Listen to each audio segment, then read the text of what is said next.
right, and I'm going back to Zoom, meeting being live streamed. Okay, it looks like we're live. Hello, hello, and welcome to another brand spanking new episode of Who Do You Think You Are? My name is Lassia, and I'm your host. And as always, I'm here with my co-host on this show and in life, Mr. Glenn Sheridan. Greetings, everyone.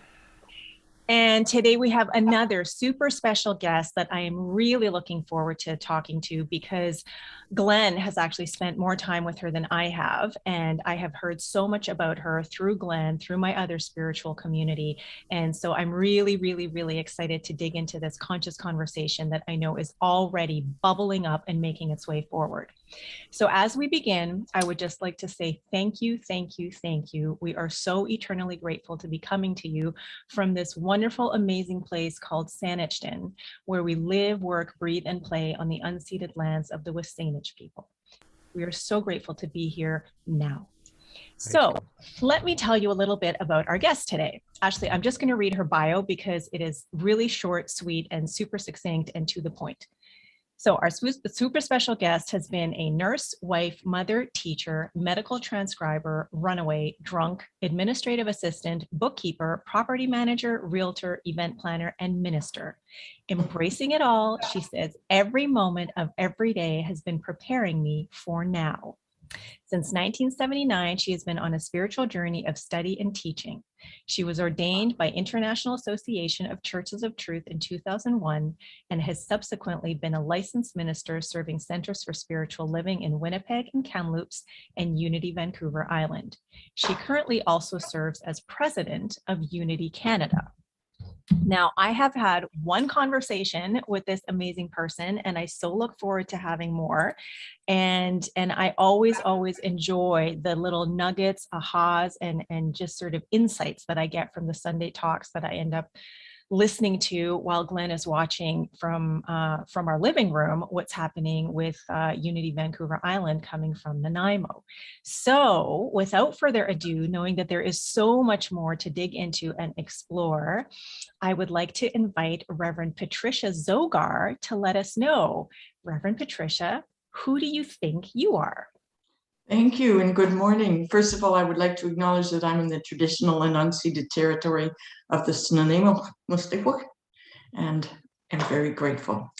Who do I think I am? I haven't a clue.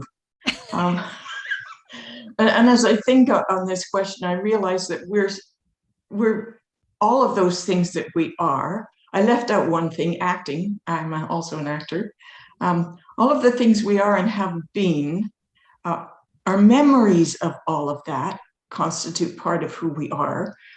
Our attention that we're focused on right now and our aspirations for the future are all of who we are. And my aspirations for the future are to be a peace advocate and an aboriginal ally and an addict supporter. Those things that I think are important for me to do yet. They're all who I am, and they all constitute my consciousness. So I would have to say, bottom line is what I am is my consciousness and my mind. That, I mean, I love that. That is what this show is all about. And there have been several people who, after sort of saying what you just did, what you just said in their own way, come around to something like that. I am consciousness. I am the infinite vast pool of consciousness.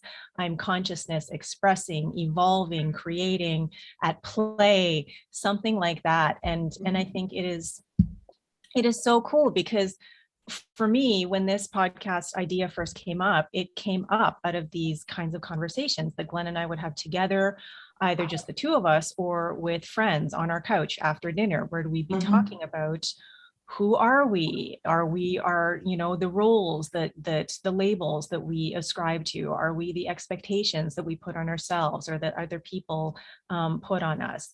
Like, what exactly is going on? And when you get past the roles, the expectations, the labels, our relationships to, our job, the people in our life, circumstances or experiences that we have had, the memories, like you're talking about, put all that aside, peel all that away, what are you left with? And for me, it's consciousness as well. And I think I'm like equally excited to talk to you today because you have a background in Centers for Spiritual Living, Yes. which is more of my background. And now you are in Unity, which is more of what Glenn is immersed in. So I mean, it's all very, very similar, and it's all under the New Thought umbrella. Yes. And I guess because you're the first minister that we have here that has, well, no, Reverend Jonathan Zenz, now he's been in both camps. But when we had him on the show, he was still not as immersed in Unity as he is now. But seeing as you have been in both worlds, and both worlds have such an incredible crossover, I was wondering if maybe we could talk a little bit about that and what the differences are. Are there differences? How you moved over from, Centers for Spiritual Living to Unity, the meaning, the value, anything that you would like to share, because I'm curious, and I'm thinking there might be some other people out there who might be curious. Yeah. So I was in Centers for Spiritual Living because my first introduction to New Thought was at a Church of Religious Science, as it was then, in California. And I did some independent study while I was looking because there hasn't been a lot in Canada available to study. And actually I retired. I've retired 3 times. And the last time I retired, doesn't seem to work for me, was in 2013 when I returned to the island from Kamloops. And my daughter had invited me to come. She just purchased a farm with 2 houses on it. And I had my other daughter with me at the time who had just been released from hospital after 3 months resulting from a heroin overdose. And so with the 2 of us thought, well, this is good. We'll move to a nice farm, natural, healthy environment, and we'll retire. Well, I was retired for about 6 months when someone advised me. I used to go to Campbell River to speak, and at the Center for Spiritual Living there, and someone advised me that Nanaimo was without a minister, and they were looking for guest speakers, and I should call them. And then about 6 months later, I was out of retirement again. And the reason it's Unity instead of Centers for Spiritual Living is that's the community that was here. And I did not want to start a Center for Spiritual Living and split that community in half and have 2 communities that were not viable. Right. And so the teachings are similar enough that, it was a good fit. I've always sensed that the main difference between the 2 teachings, the empowering, creative, you do it, you're responsible for your own life, that's constant for both of them. Unity people, to some extent, some people tend to be more in touch with the Christian roots. I mean, both teachings grew out of America. America has always been a Christian country and developed by people who grew up with Christianity. So it's natural that the Fillmores who developed Unity tried to interpret Christianity differently so that it was more palatable to what we're teaching. And that's really the difference. Ernest Holmes also, the Science of Mind text, there's lots of Christian references in there, stories of Jesus and so forth. But basically, for the most part, Unity is more in touch, and at the top level too, officially. But what is true is that in Unity, there are congregations that are practically Pentecostal, very attached to the Christian liturgy and the ritual. And there are congregations that don't ever want to hear the word God or Jesus or Bible. And they're much more into New Agey type stuff. And they're all a part of Unity. So what's precious for me is this ability to take what works for me and build a belief or a foundation that I can work with, and I really don't have to explain it to anyone else. It's accepted, and that, of course, opens me up to be accepting of where other people are.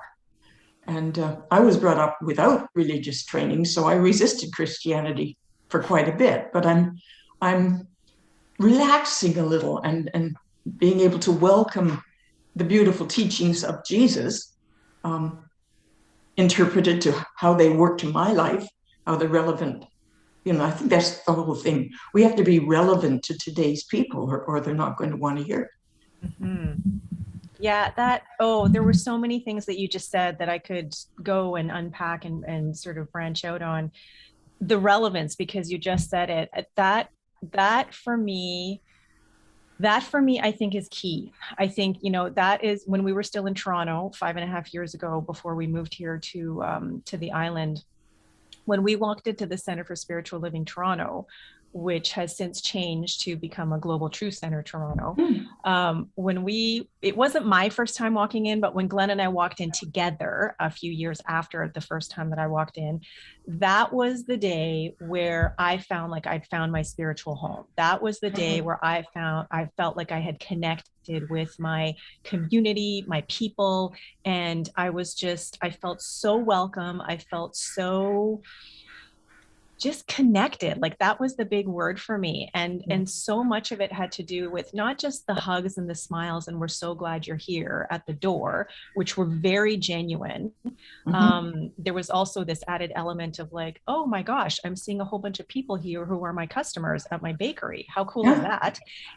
But for me, it was the way that people spoke about how to use your mind, and the music, like a band, an actual band. Like I grew up Ukrainian Catholic. There was music in church, but it was very reverential, divine, sacred, liturgical music. Yes. There was no live band. There was no dancing. There was no laughing. There was no having a good time. There was reverence and respect for God and being in the presence of God. And so here to be like, oh my God, I can go to church and dance and sing. And have fun. That was amazing. And so for me, that was relevant, like I can still walk into a Ukrainian church. I can still walk into a church of almost any kind, more like old typical churchy, not like some of the newer ones with the plushier chairs and sound systems and whatever, but I'm talking like wood, incense, stained glass, that kind of stuff. And just it gives me goosebumps. Like thinking about it now, I'm getting goosebumps, because to me there's a connection that is just so strong. There's no way that, it's like it's in my soul. But for me to actually engage and feel connected, that live music and the power talk, and then the main talk that Reverend Jonathan gave about, what you talked about how, we are the ones who are in charge of our mind, that we are the ones who create our reality, and that we are the ones that are responsible for how we live our life. When I first heard that, it blew my mind wide open. It was like, okay, there's no master puppeteer or anything, or any force or entity or anything outside of me that is determining how my life is unfolding. I get to decide, I get to choose. And in fact, I'm always choosing every moment of every day, whether I'm doing it with awareness or not, whether I'm doing it consciously or otherwise. That was just an amazing thing for me. And I'm so grateful that Glenn, said, hey, you know what I want to do next Sunday? I want to go to the Center for Spiritual Living, and that we went, because that really was just a very pivotal moment in my life. So there's more that I can expand on, and maybe it'll come up later in the conversation. But Honey Bunch, is there anything that you want to chime in Well, with here? I find it kind of funny when you said that concept blew your mind, because while you're on your own journey, I've been on my stop start journey of, from a different perspective, all of those same principles, but through the like Patricia, I was really big into the Seth material, and when I was young, since I was like 16, my sister gave me a couple of the books, and Castaneda books and whatever. But the Seth material, that's their whole thing. It's basically you create your own reality, and you get what you concentrate on. That's kind of it, right? So I would have my own kind of way of keeping a lid on that, sort of knowing that stuff, because it no one talked about it. Like no one people would think like, okay, especially since it's a channeled material stuff. It's okay, this ghost is writing a book, whatever.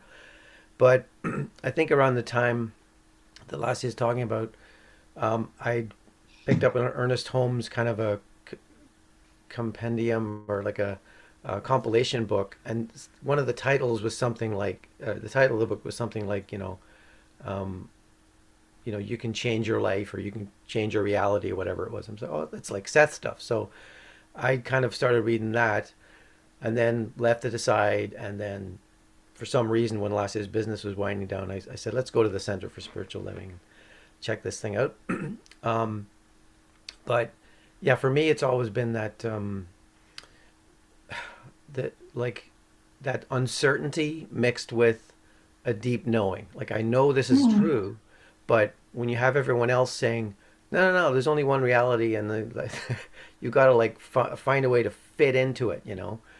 and then you don't talk about the other stuff. So that was like my challenge. And in terms of the Christianity element of even those New Thought churches, um, because I grew up in Northern Ireland in the Mm. 70s, and in England where it was like it's just like it was a bad scene, and it was very polarized, and it sort of Yeah. reminds me of right now. It's like you have to think this or you have to think this because you are born as this and you stay this forever, and you're this. So the evangelizing aspect of Christianity um, really turned me off. Like I just thought, what's the point of religion when it doesn't make you feel good? It makes you feel guilty and ashamed if you don't toe the line.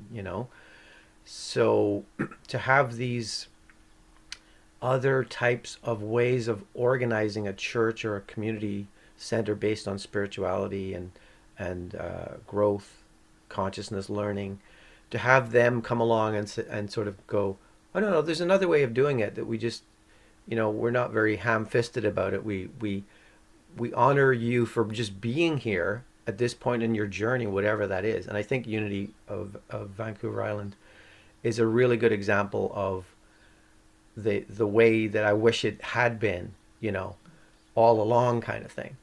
Because as much as I would enjoy going into an Anglican church for a service or a Catholic church just to, in a funeral or a wedding or whatever, it's like it has its own beauty, but I know that dogma and the institutionalized kind of element for me is like it's like a wall. It's like you got to be on one side of this wall, and you right now you're on the other side, so that's fine.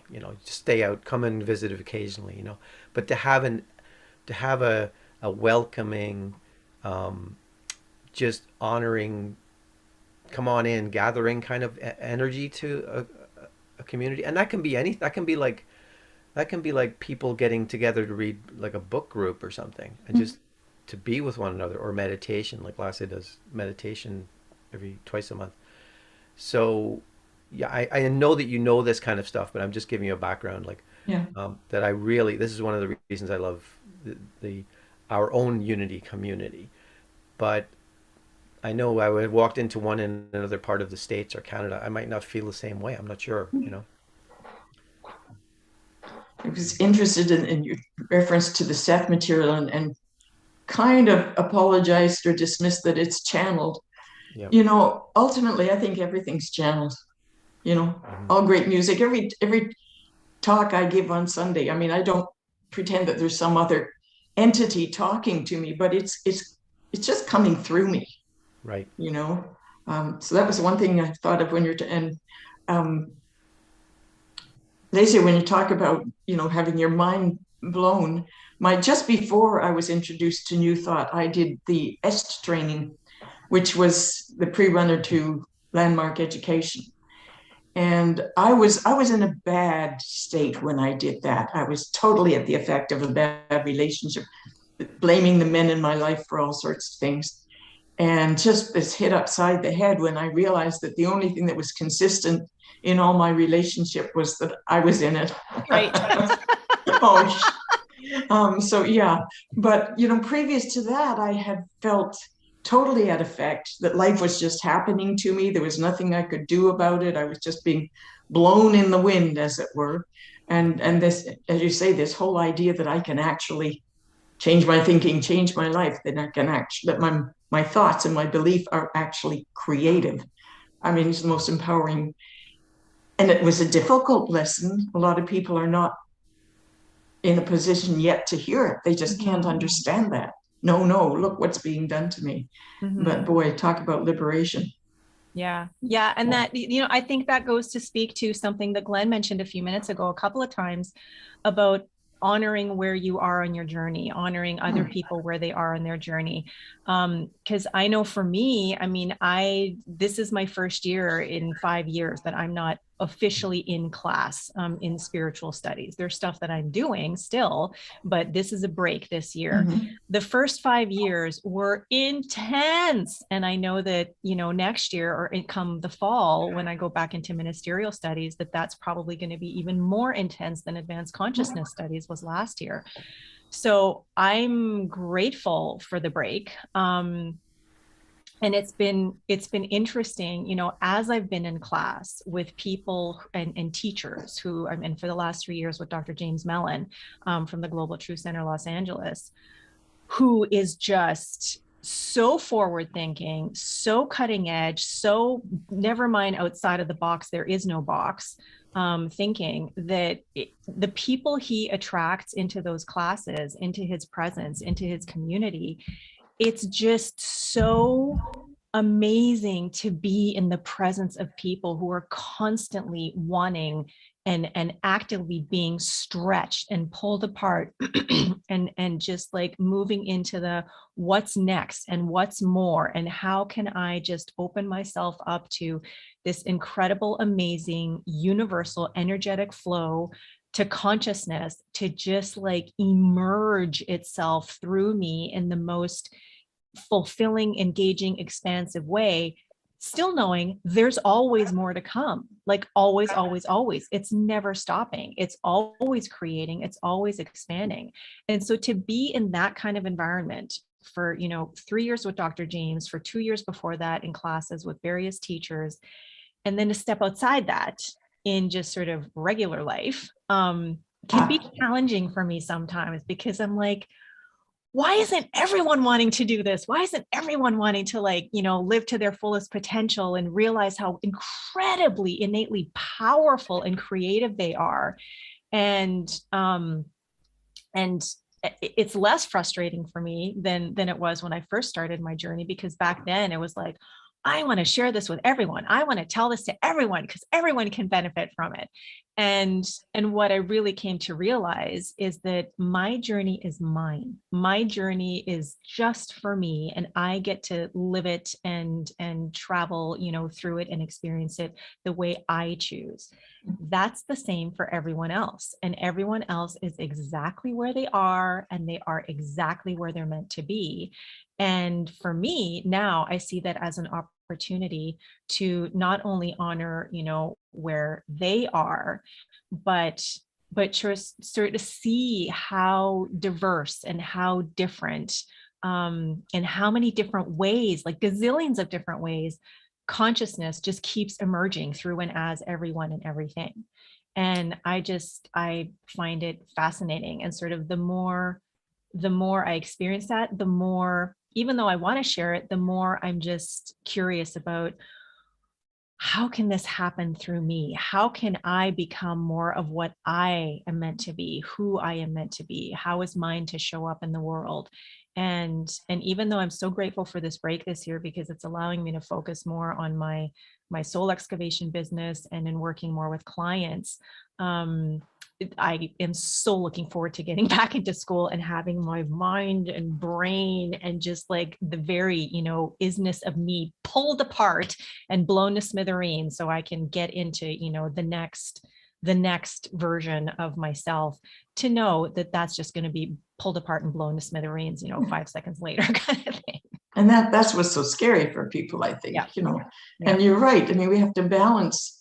We're living in this world of our own that we create, and at the same time, we're living in a common reality that we've all created together. Yeah. And balancing that's the difficulty, recognizing ourselves as the just minute little thing in the scale of the universe, looking up and seeing the stars, and here's little me, and at the same time knowing that all of that is contained within me. Yeah. Those huge, ends of the spectrum, they're all within me. How do we stop ourselves from getting so lost in this that we can't function in daily life? And I think that's the fear for people. Yeah.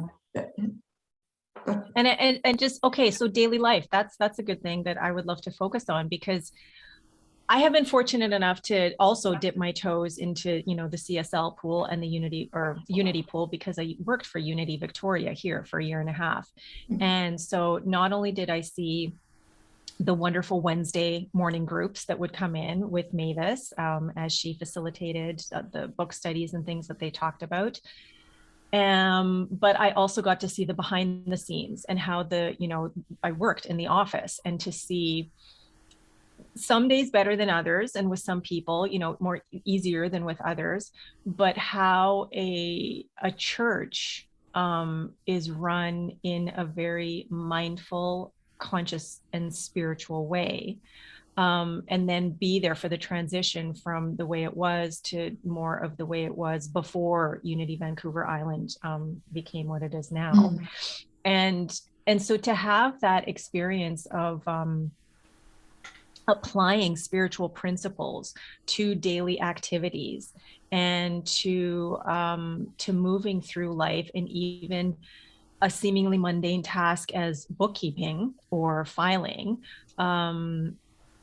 to find the joy and value and meaning in everything that I did, and to see that happening, in the board meetings. I mean, I attended some of the board meetings, and those board meetings were amazing. They were very different from other board meetings I had attended, where people were honored and listened to, and ideas were valued. And it was a very different experience when something opened with an invocation or a prayer, knowing that everything that was meant to come forward, with successful solutions for all involved, for the highest good of all involved, was already making its way forward.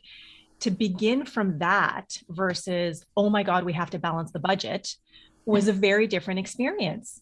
And so, like, seeing it in action in that setting, in addition to me having my daily practices, which really now, I mean, everything is affirmative prayer. Everything I say, everything I do, I know that now. It's taken, however long to get to that. But it's not just, I meditate for half an hour. That's my spiritual practice at that time. I journal, I host meditation every other week, and that's my spiritual practice for that a lot of time.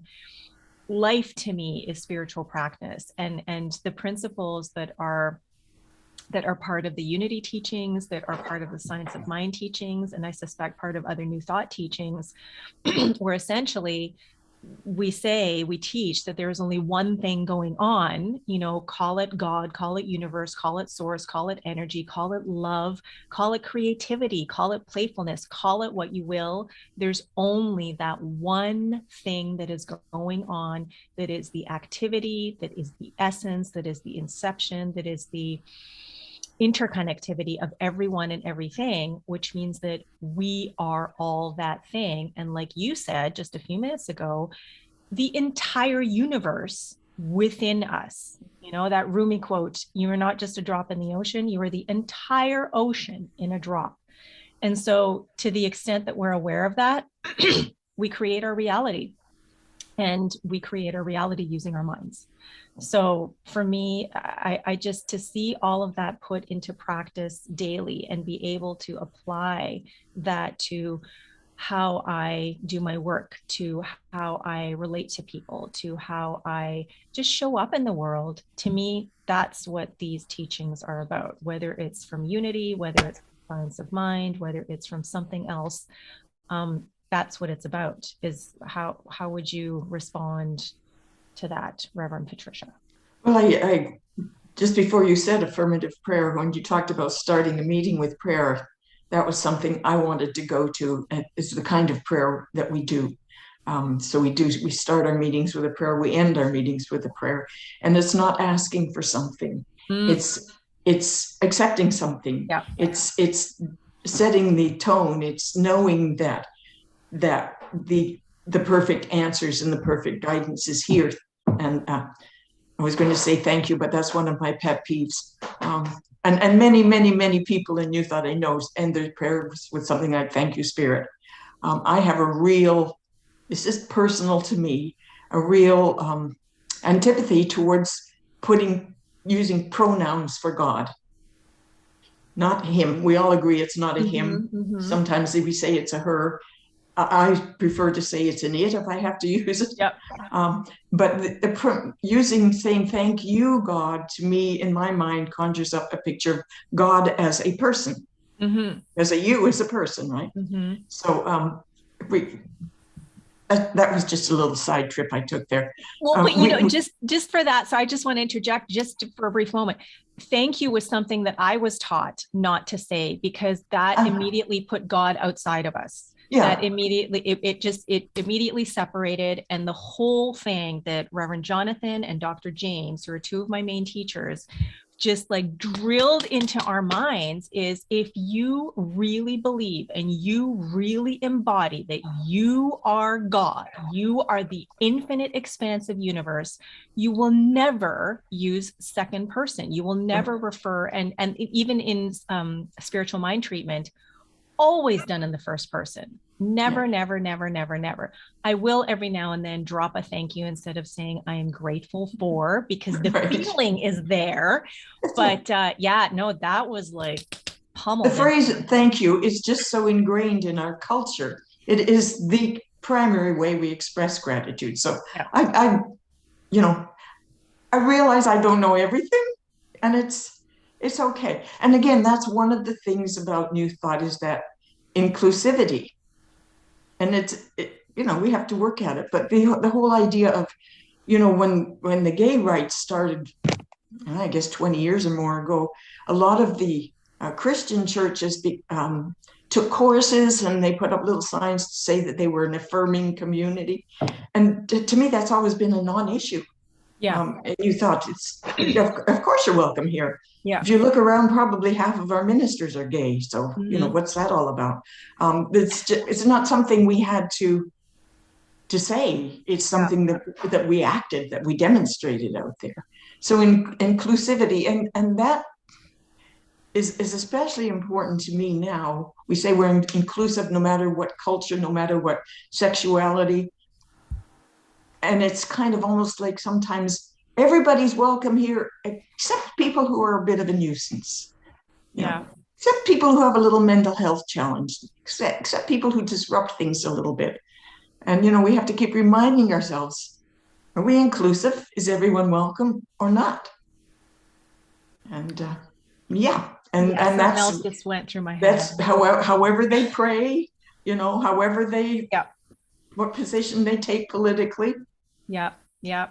you know, Okay, it's I have a bit of a fix then. If yeah, if yeah. if your preference is to not use pronouns, Mm, I mean my pet peeve when it comes to almost every service or talk given is that it ends with namaste, which mm, I understand the relevance and the powerful meaning in that phrase, but to me it's kind of become a cliche, and I mm, just think there if we are we are infinitely creative, mhm. we should be able to find other ways to speak and honor one another and honor God and what have you, but using different language, right? Um, my suggestion for the pronoun thing is just use one. Like one is grateful, as in we're all one. Mm, So and grateful, like we are. I mean, I'm using them again by saying we, but right. one is my, you know, is my favorite one because because the like even in the this is where I can't quite get on board with the typical, as I understand it, typical say Christian concept where you have like God is omnipotent, omniscient, and omnipresent, right? I get that, but God, um, if God is omnipresent, then we are all it. Mhm. And I think my understanding is people have a challenge with that part, right? They're like, whoa there, hold Nelly, what's going on? Like, no, I need to pray to someone and I need to like have a personal relationship. And even the whole idea of, Jesus Christ as the personal savior of a person Yeah.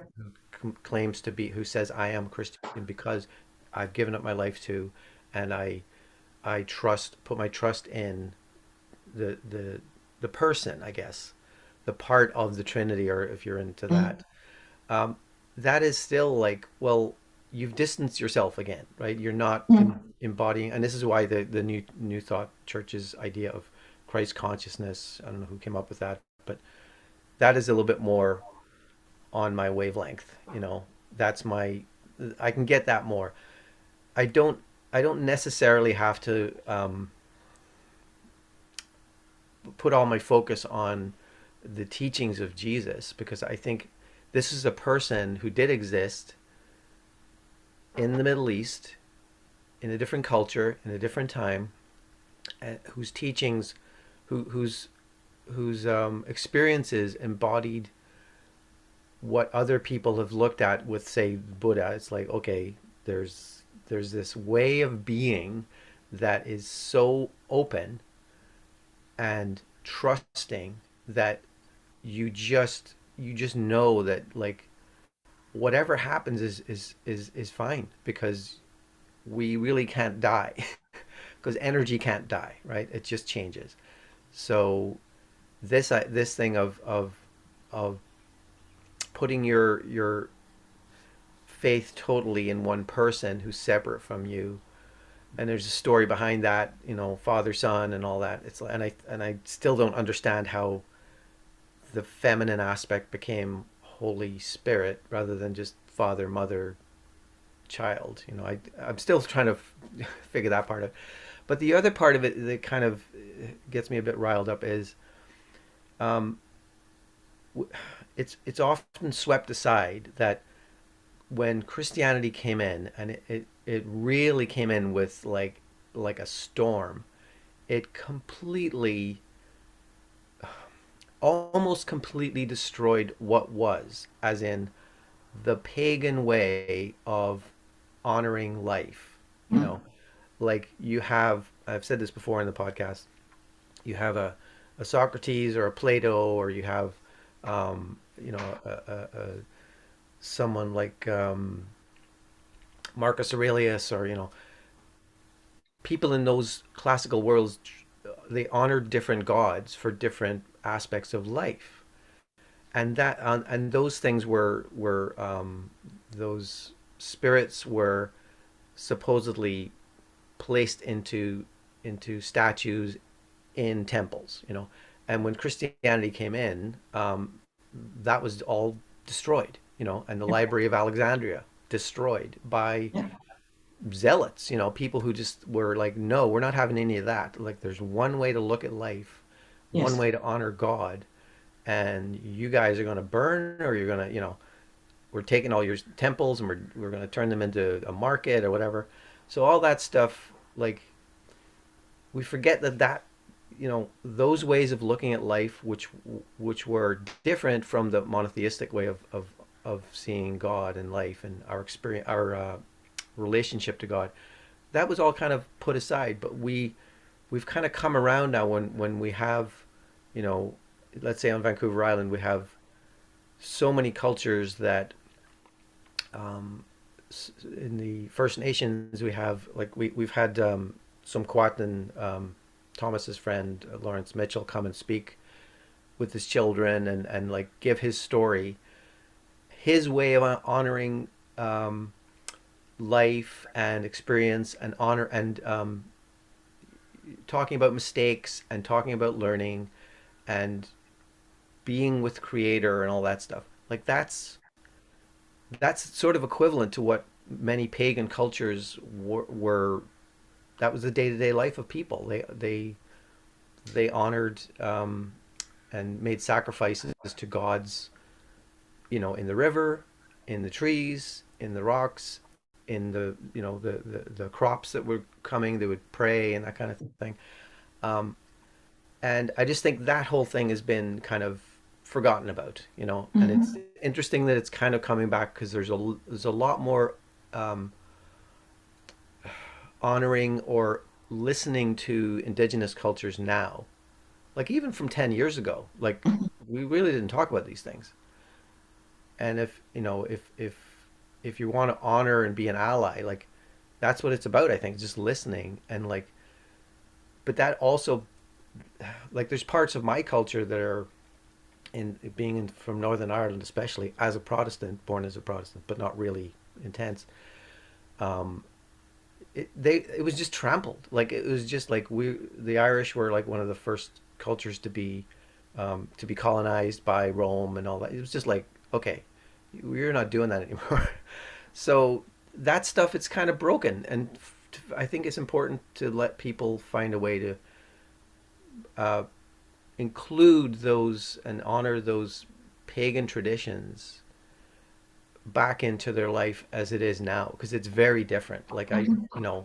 I can't just go to live in the Irish countryside and go, okay, I am where I'm supposed to be, because I had this whole other 50 years of experience that was like, yeah, what do I forget about that stuff? Like, so that's a ramble, but back to It one. is. You covered a lot in the funny thing is pagan used to be kind of a swear word, Yeah. and it still is to a lot of Or heathen. Christians Yeah. especially.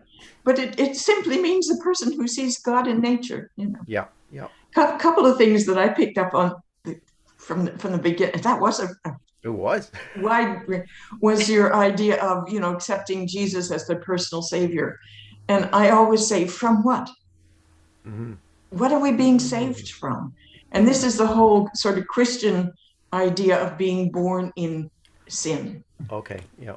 And I used to work with addicts quite a bit when I was in Kelowna. And I worked with people who were in recovery and were stable, and we just have a conversation for an hour about the importance of having something spiritual in their lives. And man, so many people said, for me, where I find spirit is out in nature, just Yeah. so. Another thing that I picked up on, you said something was fine, and it triggered me with the thought that everything is important. This in our lives, conscientious importance to every single detail. Everything we do, we need to do consciously because everything matters. And at the same time, in the big scheme of things, nothing matters. Mm-hmm. How do you, that's very kind of Buddhist, I think, and that, how do you balance that? That your attention is on, right here, but your intention is much bigger. Nothing really matters in the long scheme of things.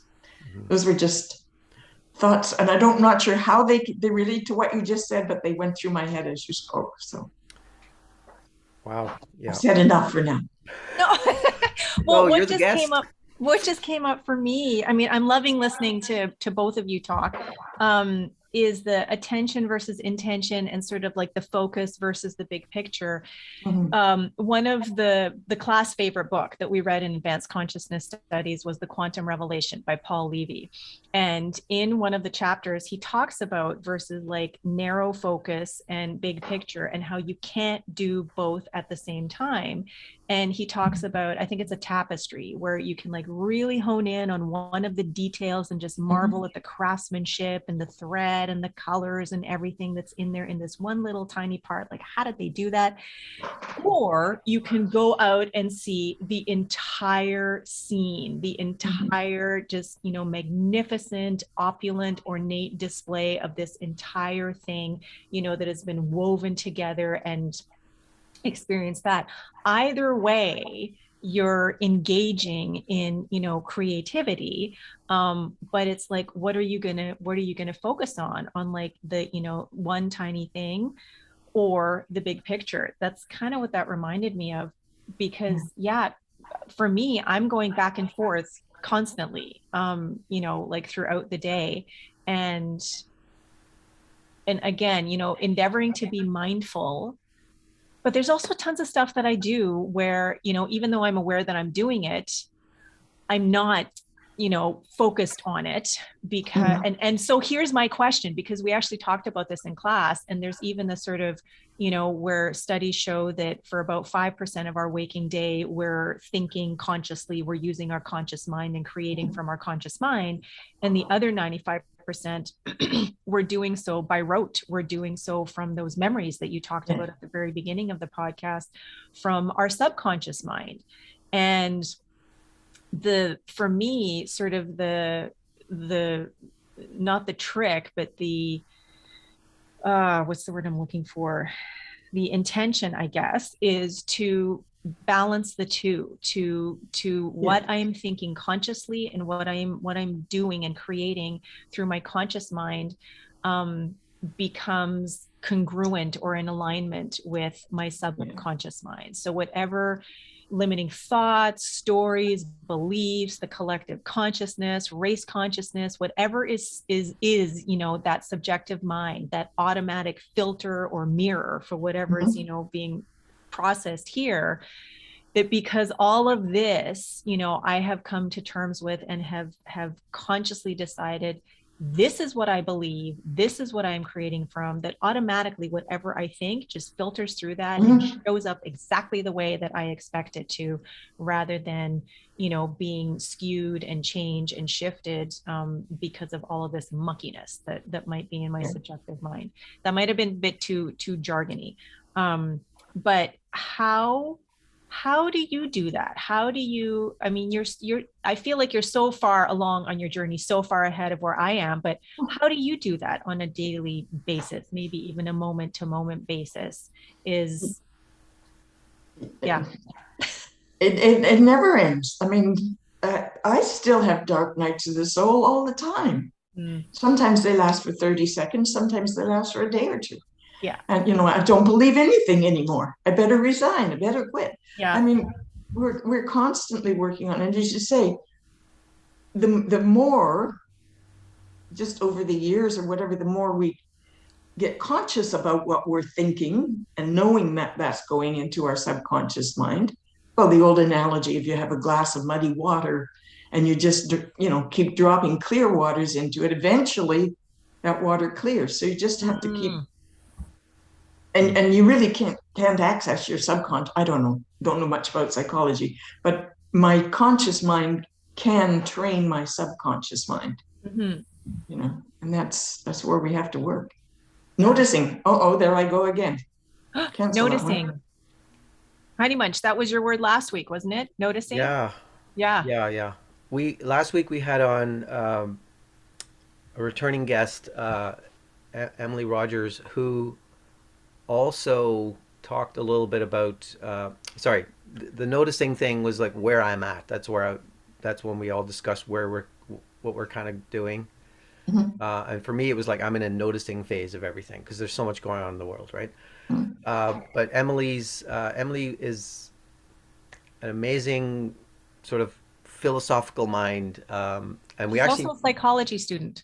Yes. And when we met her, she was living in Nanaimo. She's now since moved to the mainland. And she and her husband are both doing this landmark training thing. So that, like, my ears pricked up when she was talking about that. 'Cause you said it began as est in the, I guess, the late 60s? Is that? when that thing started, or Yeah, yeah. Or maybe 70s. I did it in 1979 and it was relatively new then. Yeah. yeah. But it sounds pretty intense. Like Oh, yeah. that's it's like the amount of sort of discipline involved, and just being. I guess it's a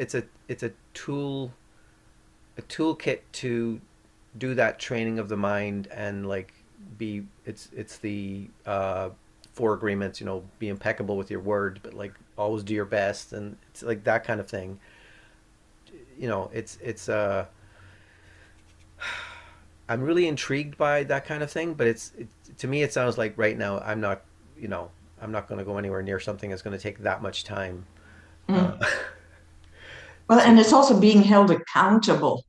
right, okay, And I mean, who yeah, wants to be held accountable? Really? yeah. Change the subject, quick. That's uncomfortable. Yeah. So anyway, yeah, it's yeah. We're back to the noticing thing, but I'm really see. This is one of the things where it's when I started with Unity when it was Unity Victoria. And we're in that similar position many communities have of like, well, we don't have a full-time minister, we don't have a leader in that way. We do have this amazing infrastructure of like that volunteer pool availability, and Lassie's already mentioned the wonderful Mavis, and that kind of like getting people just to think about like these concepts and these teachings, but to bring in their own experience, you know. And but for me, it was like a weird time to come into a community where that was going on, but also when the COVID stuff was happening, um, there was like a bit of a panic going on, but there was also this core sort of belief that, you know, all is well, you know. And we like I was on the board then, and we'd have this this kind of focusing our energy on that knowing that, yeah, all is well, like, you know, we are prosperous and all that kind of stuff. And as we gradually combined the Comox Valley and the Unity Nanaimo and Unity Victoria into this new organization that is almost coming up to a year old, I guess. Um, I started to sort of realize, like, okay, it's interesting that even though it may not be the same for everyone in that community, this community is a very it is like a high frequency of like well-being, and its prosperity consciousness is like way up there, you know. And it's interesting to be in that position where um, it's like a real um, you just sort of, it's like relaxing and knowing that it's all taken care of, like, you know, everything's going really well, and whatever challenges we have, we've got it, that's fine, you know. It's just a weird thing, and you're kind of in that um, sort of, I don't want to say figurehead, but you're in that sort of front and center position. Right. And Thomas is doing his you know, last year, I guess, of ministerial. So we're in good shape, I guess. Mhm. We are. And then you're also doing the Unity Canada thing, which you just recently took on, and it's, you know, I just wonder, like, when people um, when they sort of say I'm too busy, I kind of want to point them out, like, have you seen what Patricia's doing? There's a lot going on, you know. Like, it's like when Lassa gave me this morning. This is your bio, and she printed it out, and it's like, you know, look at all this space that's available for, because Patricia's got a Oh, whole bunch of other things that she's going to do, you know. It's It's just that I get bored easy. That's all. and as I learned the other day, a lot of the time in meetings, like under the table, she's knitting. It's like, oh, okay, like I get it. She's being I'm not doing prosperous, that today. You see how important you are to me? being industrious as well, you know. Thank you. Anyway, so yeah, it's like maybe this is a bit of a pitch for the Unity Vancouver Island, but like sure check it out. sounds like it. And yeah, and I think it's all about, and that's what I think is wrong with the world today, is so many people don't have a sense of purpose, and, especially as you get to my age, and, most of my friends have been retired for years. And, what do we do? And it's just, don't want to use the term waiting to die, but in a way, that's what it is. Um, Yeah. so, well, my talk tomorrow, I'm closing with a quote from George Bernard Shaw, who's my favorite author of all times. And he's the one who said, I want to be thoroughly used up Yeah. before they throw me on the trash heap. Um, and not everybody chooses that, and that's fine. Yeah, that it reminds me, as you said, waiting to die. There used to be a BBC TV show, One Foot in the Grave. Remember this show No. with Victor Meldrew, and he spent his whole time looking out the window and like pointing at what is that idiot doing over there? Like it was his whole life was just and his Yeah. catchphrase was, "I don't believe it." It was whatever was going on. It was so like Right. Sit there and judge the rest of the yeah, world. all the time, and his wife is Yeah. just like, okay. Yeah. Or worry about your health. And I mean, I'm blessed that I have good health. I don't know how I'd be, Yeah. but so many people, as they get into retirement age and beyond, living in a constant state of not quite fear, but tension about, is this the day? Is my Yeah, body well, okay? And it's that's that thing of I think we've all been there at some point of once you start noticing dis-ease, like you really it catches your attention and you yeah, focus on it, and yeah, it just kind of builds and builds, and Les is in this position where she's able to um, almost on a daily basis be reminded. She works in a amazing chiropractor's office, mm, and the best last year you can explain it from here, but it's like it's a gift where you get to work. A lot Yeah, of no, people. it is. I thought you were actually going to talk about the work that I do, but anyway. Okay, so yeah, no, I do. I work part-time in a chiropractic clinic, and the main technique that Dr. Christina, who actually did a podcast with us last year, Dr. Christina Clapham, if you want to check it out, the acronym for it is BEST, which stands for Bioenergetic Synchronization Technique, and it is completely different than what most people will imagine when they hear the word chiropractor, because there's no crunching or manipulating of bones in any kind of severe way. It's very gentle, it's very non-invasive, and it basically is about Dr. Christina asking the body questions and the body giving her the answers. And as the body gives her the answers, then she works with the body to clear the interference, the limiting thoughts, beliefs, stories, traumas that have been trapped in the body for, anywhere from like since last night to before you were born, in utero, generational, what collective consciousness about, COVID.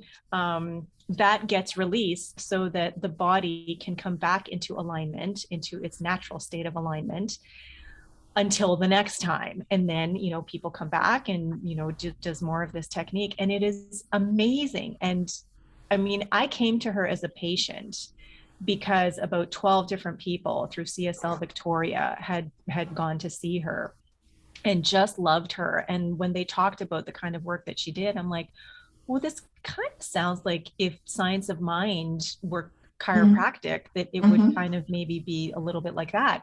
And when I sat down for my initial consultation, just within 5 minutes, I'm like, okay, I'm on board. This is amazing, especially when she talked about having studied with Dr. Joe Dispenza and Bruce Lipton. oh yeah, And it was like, okay, yeah, I'm here. I'm in, thinking I'll go to see her once or twice and I'll be done. Well, 2 years later, not only am I still a patient, but I am also working there. And for me, I mean, it's almost like this is spiritual practice in another mm, way. It is continually just clearing away those limiting thoughts, beliefs, stories, traumas that haven't been keeping us feeling stuck, that we have insisted on holding on to. And now this is an opportunity for us to let go so that we can open our hands to receive, or allow that, energetic, universal flow, consciousness, God, light, love, whatever you want to call it, to flow freely. and just express through and as us every moment of every day. So it's an amazing place to be, because she attracts people, some people more than others, who really are interested in improving their quality of life, who are really taking an active, like participating actively in their health and well-being.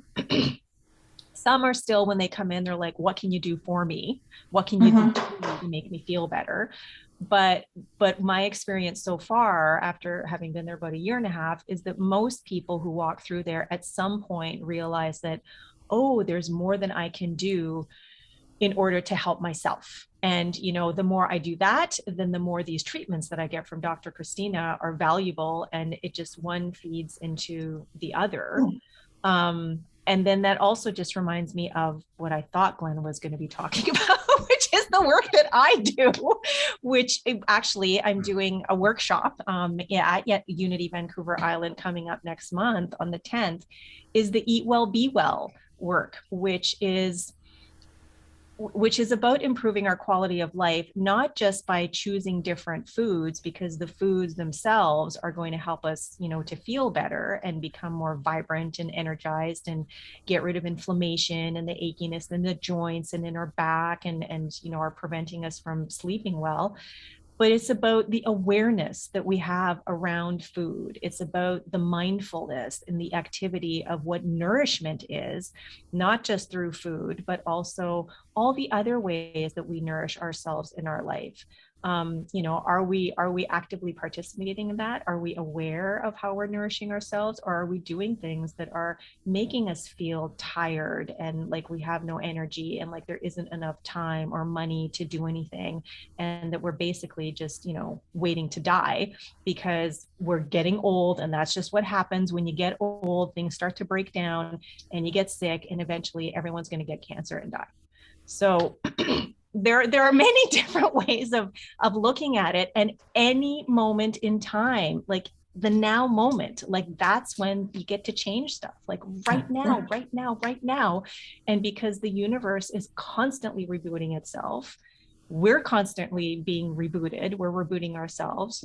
Every single moment is a brand spanking new opportunity to go, I'm going to do something different now. I'm going to choose to get uncomfortable and get out of my comfort zone and try something different, because maybe that will get me, feeling better. Maybe I won't feel as achy or tired. I'll have more energy, whatever, but it'll be different than what I've experienced up until now. And I think the teachings are just so key in allowing people to realize you have that choice every moment. Like you can choose something different anytime. Unity was founded on healing.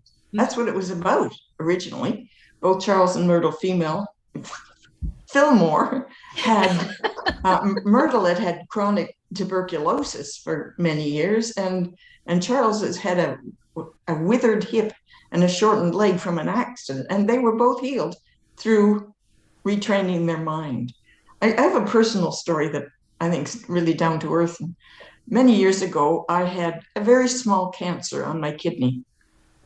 And so we made arrangements to, do surgery and nip it off. And part of the pre-surgery screening was a chest x-ray. And just after I had my chest x-ray, I had a call from my doctor's office saying, the doctor would like to see you. Well, right away, it's like bad news, right? And the thing is, they gave me an appointment like 2 weeks later. So I had 2 weeks where I had to wait for this bad news.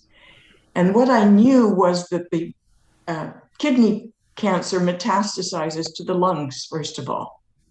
And so I'd had this chest x-ray and a call back to my doctor. And I started wondering, are my lungs okay? And then I started thinking, oh my goodness, come to think of it, there's this little, here, and these pains in the 2 weeks got worse and worse. So by the time I got to the doctor's office, I was absolutely convinced that she was going to tell me it had metastasized to my lungs. When I got there, she said, oh, thanks for coming in. She said, I just wanted to ask you to write a letter to the government saying how bad it is that you had to wait 8 weeks for cancer surgery. Wow. The pain disappeared instantly. this incredible power of the mind to make us sick Yeah. and to heal us, you know. And Yeah. it's funny, last year I mentioned the word comfort zone. Isn't that your service thing tomorrow? Affliction of comfort? Isn't that your Yeah, the theme? affliction of comfort. Comfort the afflicted and afflict the comfort. Taking that to a whole new level tomorrow. Okay. I'm looking forward to that. Wow. Wow. Yep. The power of the mind in action. Yeah. Yeah. There's so many stories of that. You know, really, when you get and again looking at them.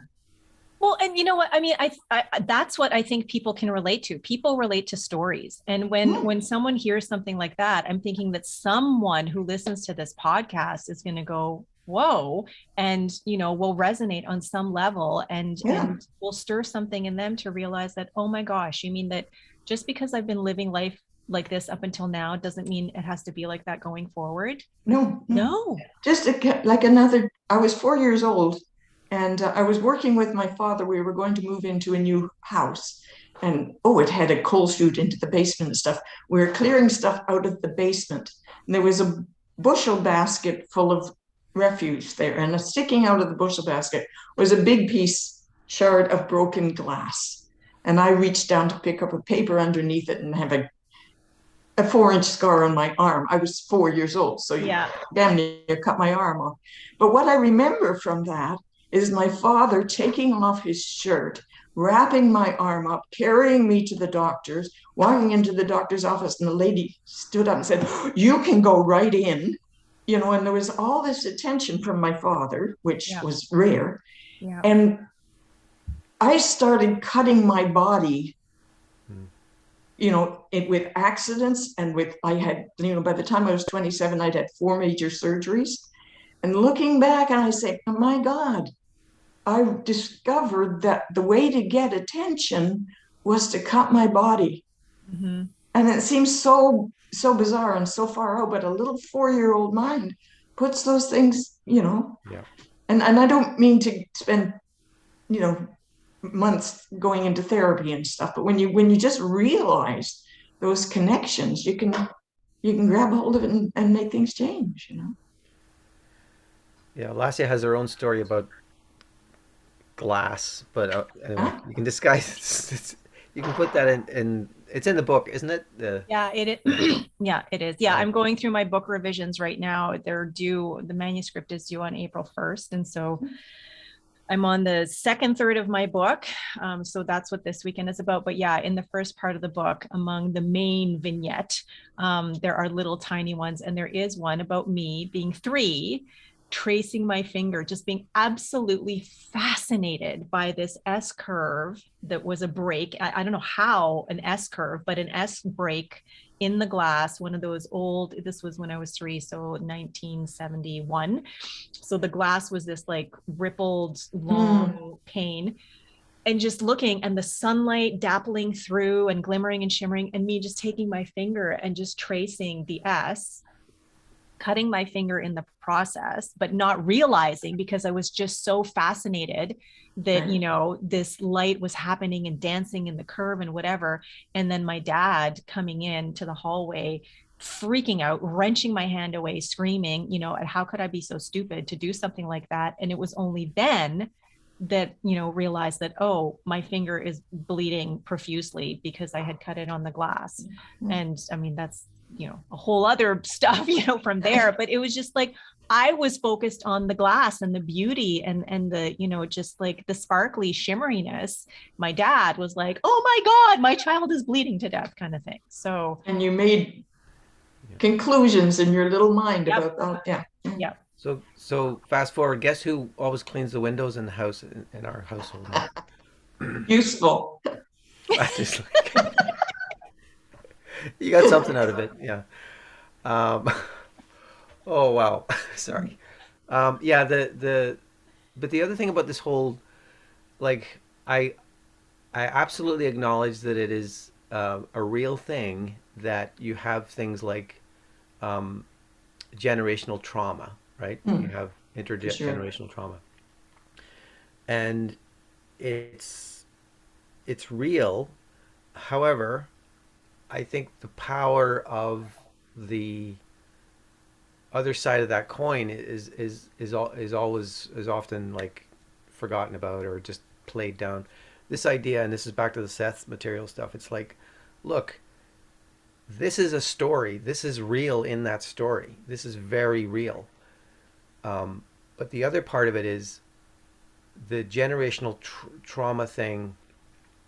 It's like when you pull back and look at it from the perspective of even of say like the epigenetics and Bruce Lipton stuff, right? It's like you can train, you can refocus your energy within your consciousness, in your body, in your mind, and you are able to like you're just reprogramming your body all the time, Mhm. whether you know it or not.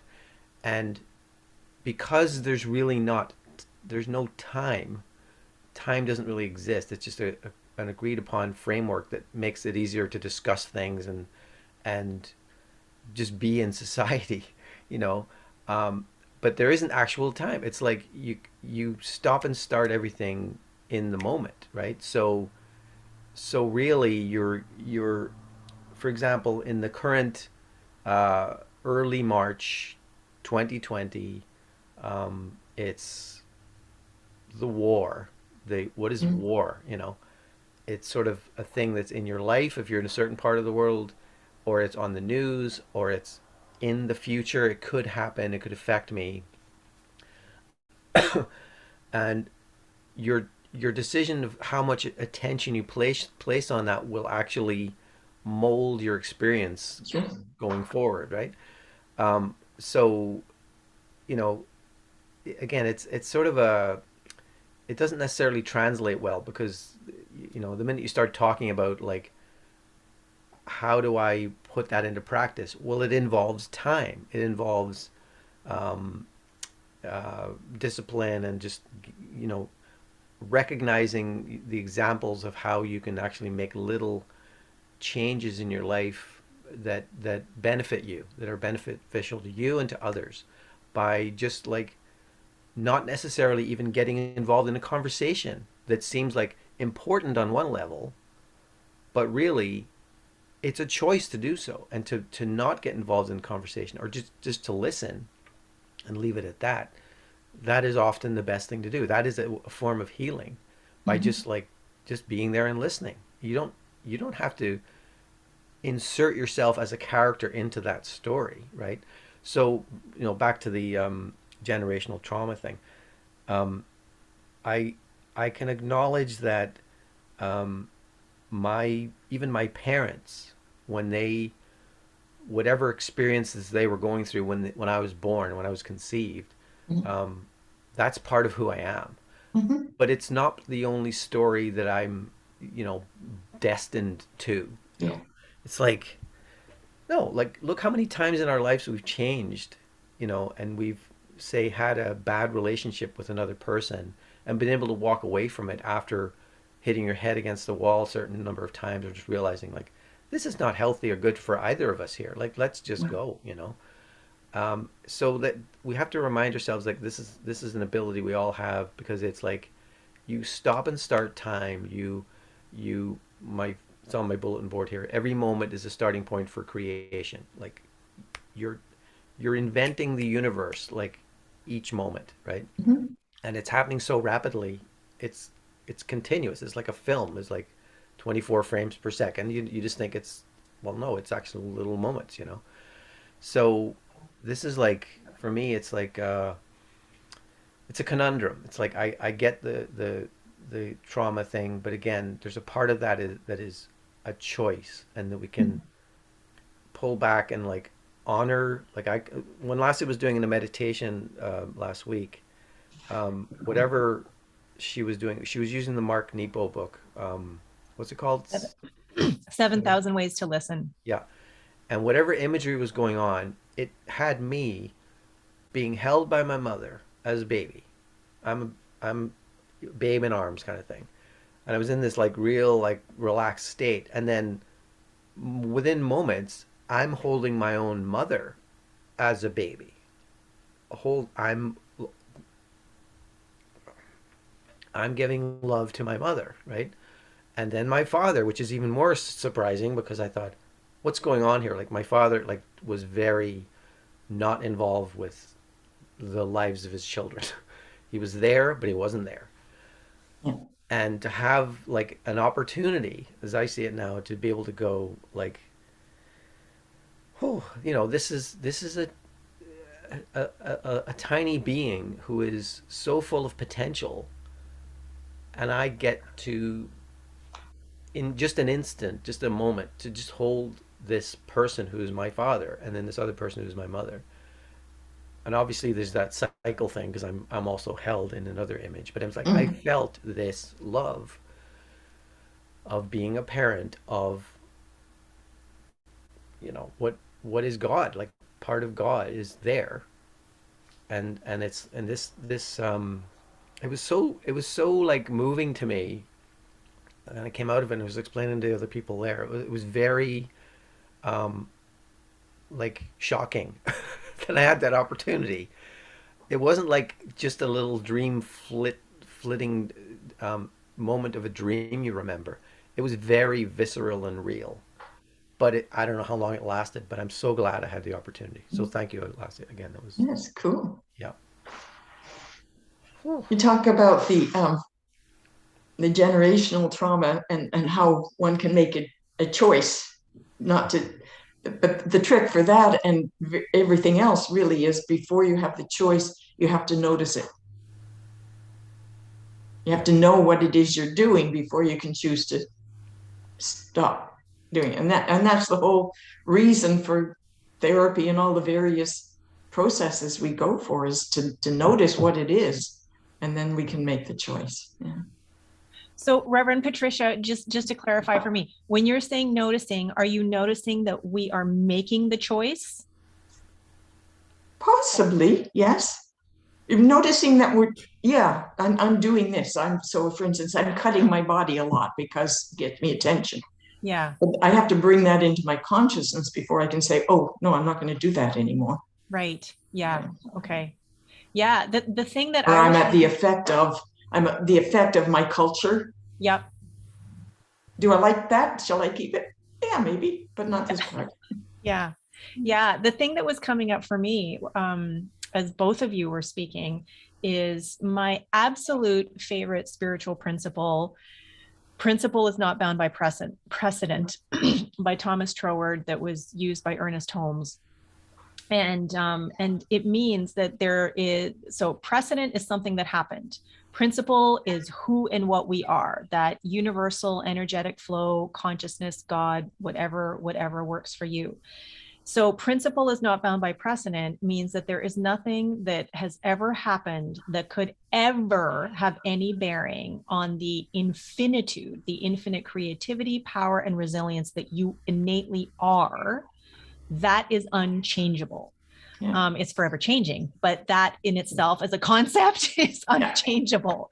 Now, when I was in the advanced consciousness studies class and we were diving into quantum physics, that principle expanded even further for me because of this whole universe being rebooted, and every moment is literally a brand spanking new now moment, because it means that nothing that has ever happened, nothing that could happen, has any bearing on who and what you are and how infinitely creative and powerful and resilient you are. So when Glenn, you were talking about the generational trauma, and it just totally tied in, with, or Reverend Patricia just totally tied it in for me, was that we're choosing to drag that, or that, like something that happened or something that we're worrying about that might happen, into the present moment, and that we're like experiencing in that moment, not what happened or what could happen, but the idea or the memory or the anticipation of the event that isn't even happening in this moment. And that's what is causing our pain, our frustration, our anxiety, or not, I don't even want to say but the frustration, the anxiety, the depression, whatever it is that we're feeling emotionally, physically, in that moment. It's not the thing, it's our interpretation, it's our perception, it's our relationship to the thing. And for me, just where I am, I feel like the challenge, knowing that like for the last year and a half, one of the things that I have been experiencing myself is pain and discomfort in my left knee, and to the point where there have been some days where I haven't been able to bend it, I haven't been able to walk comfortably on it. Tears, knowing that I am responsible for how I'm experiencing this, but just some days not knowing what to do, and some days like, just please somebody help me. um but also knowing that when I choose, like, okay, this is not the reality that I want to experience, I know that consciousness is perfection. And as I, if I really truly embody that I am consciousness expressing, I'm not going to be experiencing pain in my knee. I'm not going to be thinking about that, focusing on it, whatever. So over the past year and a half, it's been ebb and flow and ebb and flow and ebb and flow. And right now I am in a flow of a few weeks of just being incredibly mindful with my diet, taking out all anti-inflammatory foods, not doing strenuous exercise like leg presses of 400 pounds, knowing that it's going to strain my knee, being more careful how I sit, being more mindful how I walk, which shoes I wear, like making choices every moment, knowing that the choice that I make is affecting my experience of my body. And for the last couple of weeks, just feeling so much better and easy and breezy, to the point of yesterday being the freest that I like, the most expansive that I have felt my knee in a year and a half.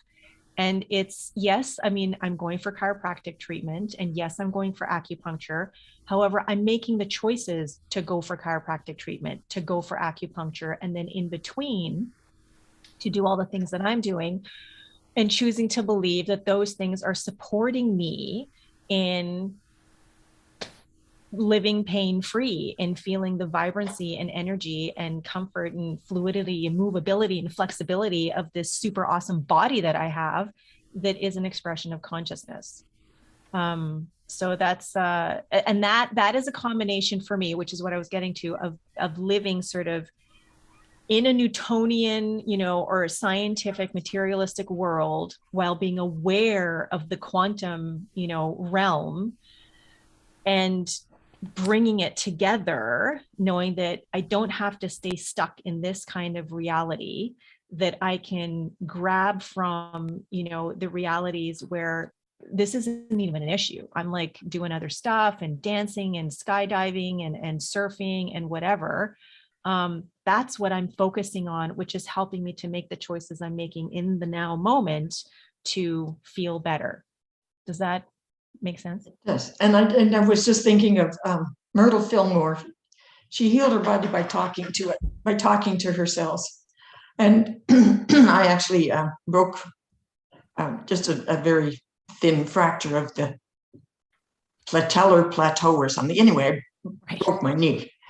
And I massaged it several times a day, and I just felt every little bit of the bones in there, and I thanked my knee, and I talked to it, and just rubbed it and paid attention to it, and talked to the ligaments and the this and that, and just how I love a massage.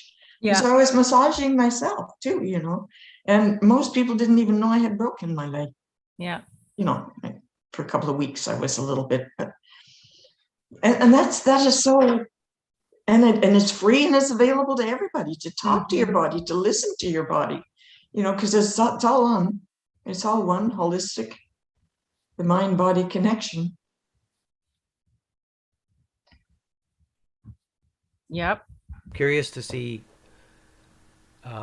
with Lassie, with your first time in a little while you've done a talk and a whatever in a church setting, but I'm curious to see what benefit that people at the service or who come get out of that. It can only be good as far as I'm concerned. But sorry, what are you talking about? Just you're gonna be doing your Eat Well Be Well thing. So, oh, right, yes, yeah, and I mean one of the reasons that I'm excited to do it in Nanaimo, for Unity Vancouver Island, whoever's interested there, is because people already there on some level are aware of this mind body connection. Oh, People yes. already are aware of how powerful and creative they are. What's interesting to me with my spiritual community here versus, say, my spiritual community in Los Angeles is the embodiment of resilience, and really, really, really, focusing on the resilience aspect and the creative aspect versus this is what's happening. This is what I'm feeling. This is what I'm experiencing. And then again, just sort of like the beliefs of, well, I'm in my 70s, I'm in my 80s. This is just a part of life. This is what happens.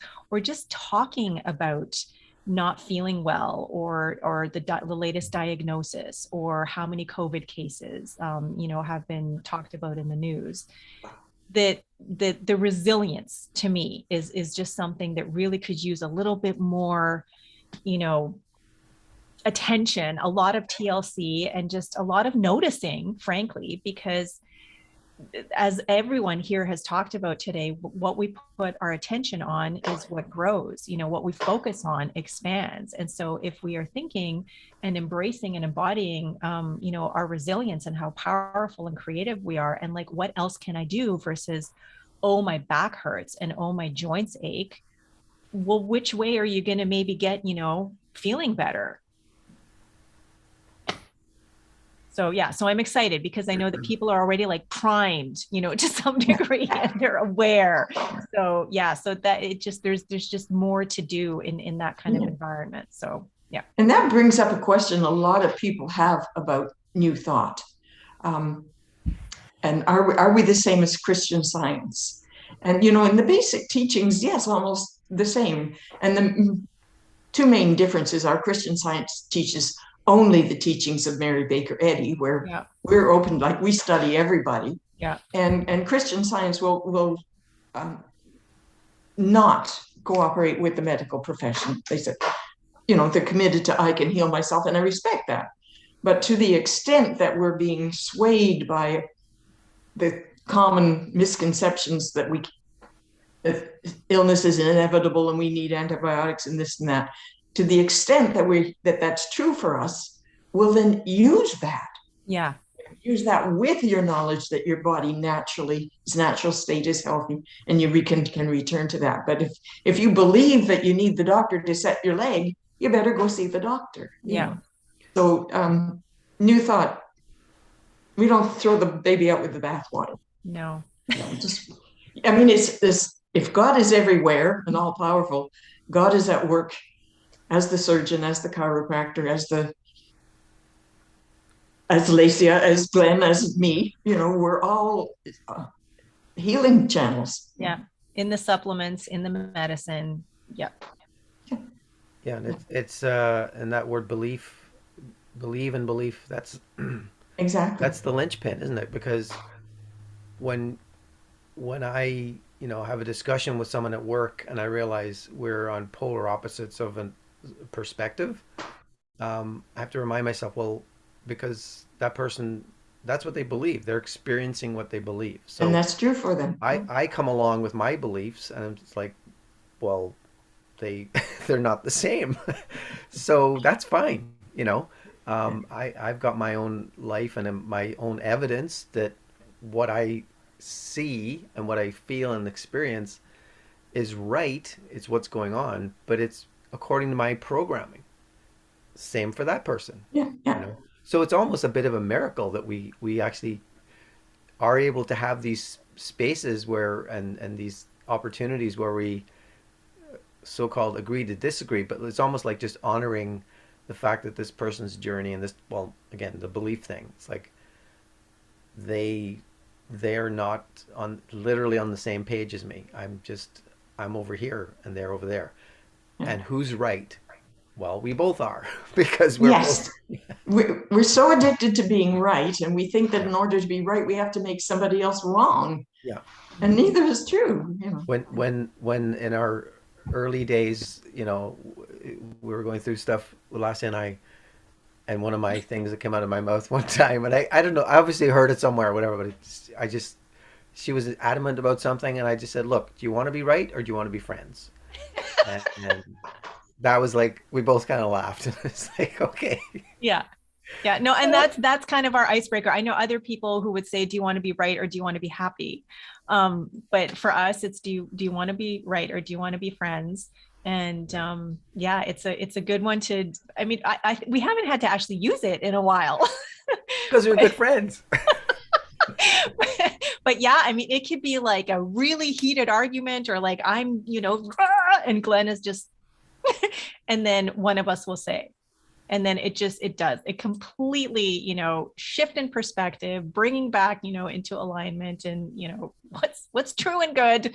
And we can both agree that, yes, we always want to be friends. As long as I'm right.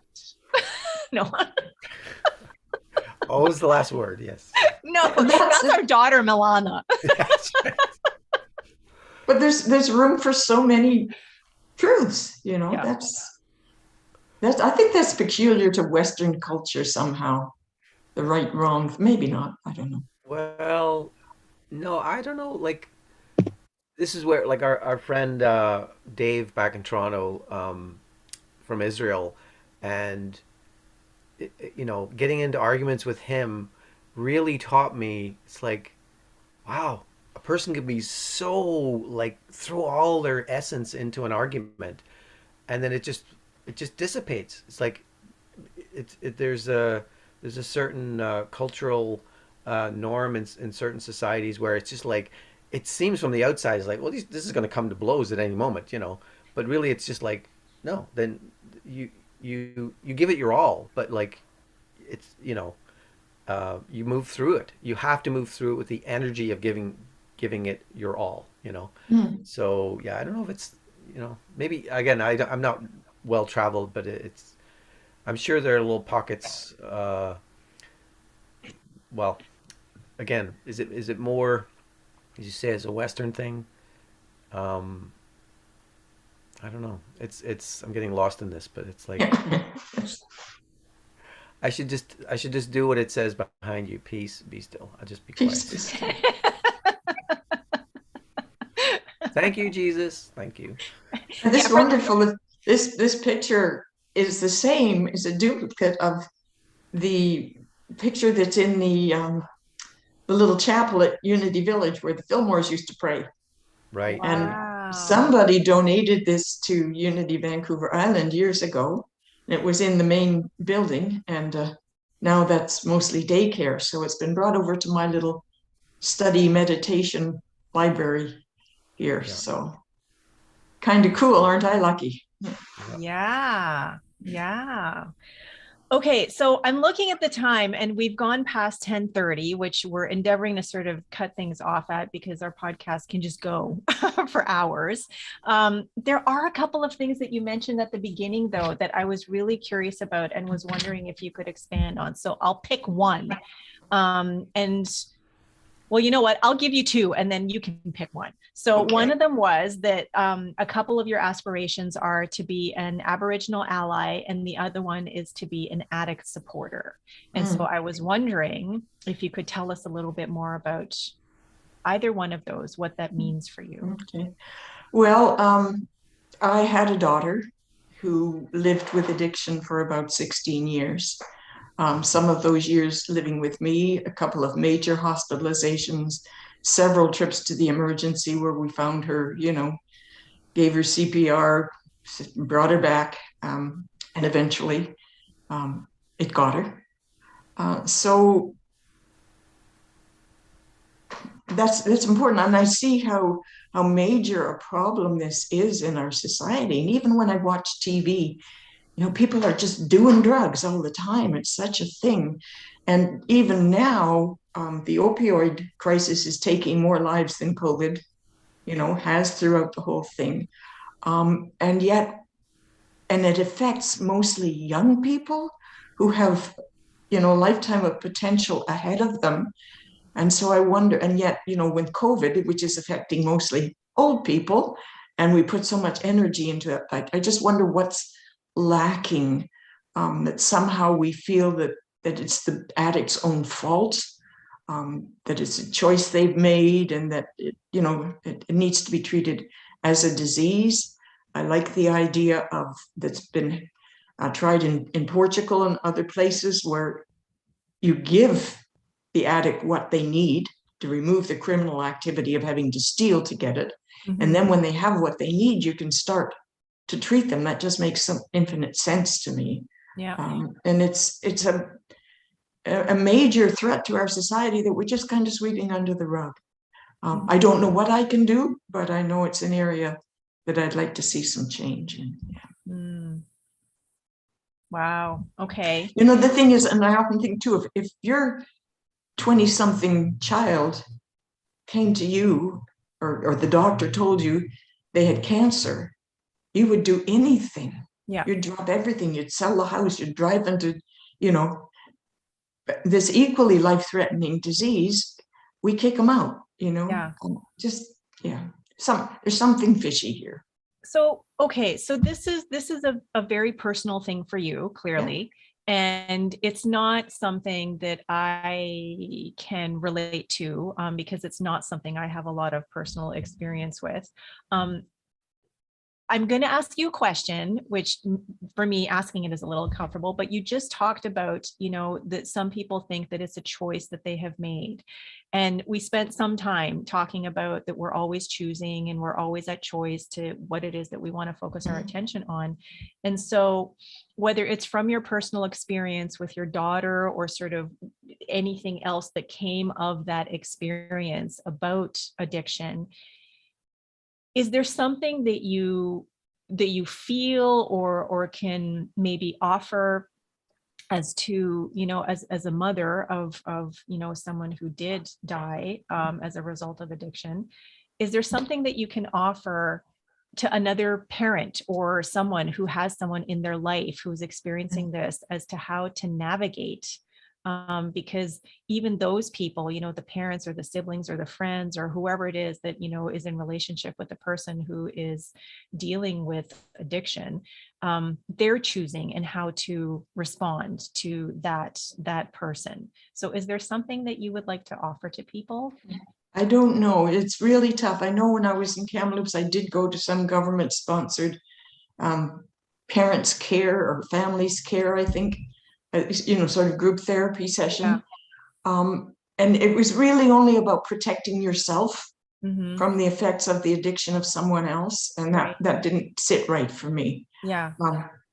I don't know, looking back now, I think the only thing I would have done differently is I would have sold everything, mortgaged the house in order to put her into a really good rehab program. Yeah. But if she wasn't ready, I don't know. I don't know what the answer is. I mean, most addicts, it's pain they're covering up. Yeah. And I suppose going into therapy and finding that is helpful. But again, it's a choice. Ultimately, it's a choice on the person affected. And I guess really this teaching is the answer to that too. Yeah. If they could, when they go into rehab, if they could come to us, maybe. Yeah. I don't know. Yeah.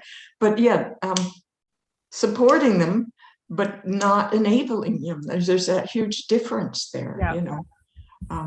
It's really, really, it's hard. It's a disease that affects the family as much as the addict.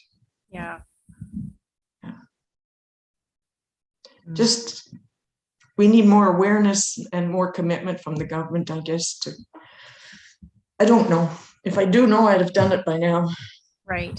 Yeah. Well, then here's a question. I mean, you talked about how the opioid, and I've heard this before. Other people have said this too, so it's not just you saying this, that the opioid crisis is taking more lives or responsible for more deaths than COVID. Yeah. So why are we as a collective, because I know maybe not the individuals here, but like the collective consciousness, why is the collective consciousness choosing to focus on COVID so much rather, which is sort of, I don't want to say fleeting, but like everything, it has come to pass, but the opioid crisis has been going on for much longer. So why are we choosing to focus, or why did we, and then like a couple of weeks ago, the collective consciousness, focus eyeball switch to Ukraine and what's happening in Ukraine.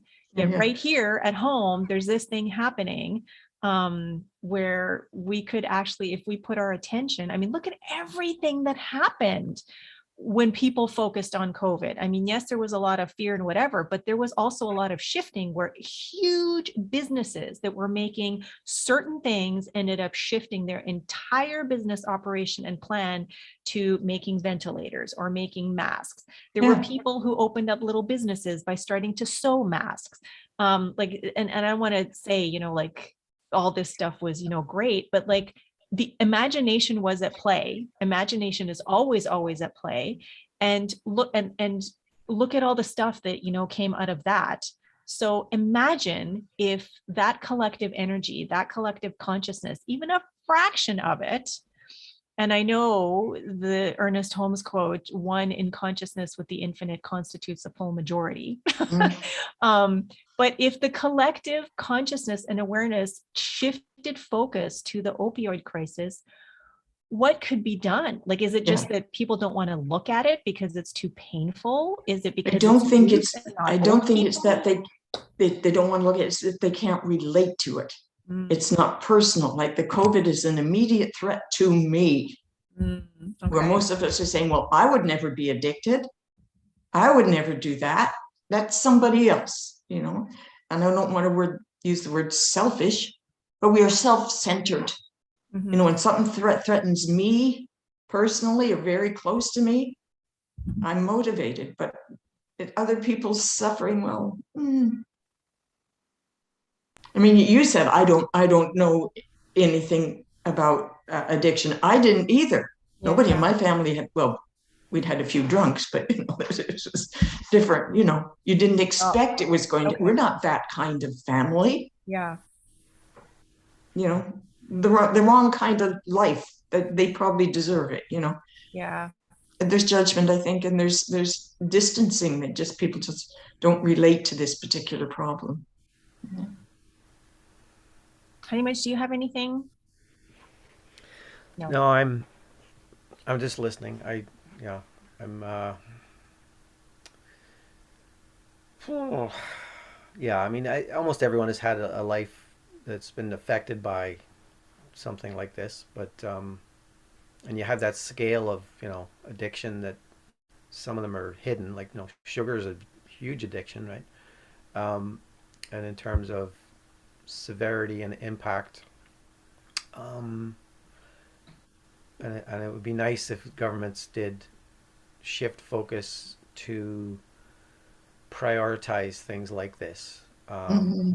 when the numbers are just so clear that that the harms. It's just like it's all. I don't get it because it's like here you can show a person a spreadsheet and a series of columns and rows and it's like, well, this is what's been happening, and for some reason, I don't know, like because they're in government, they're in positions of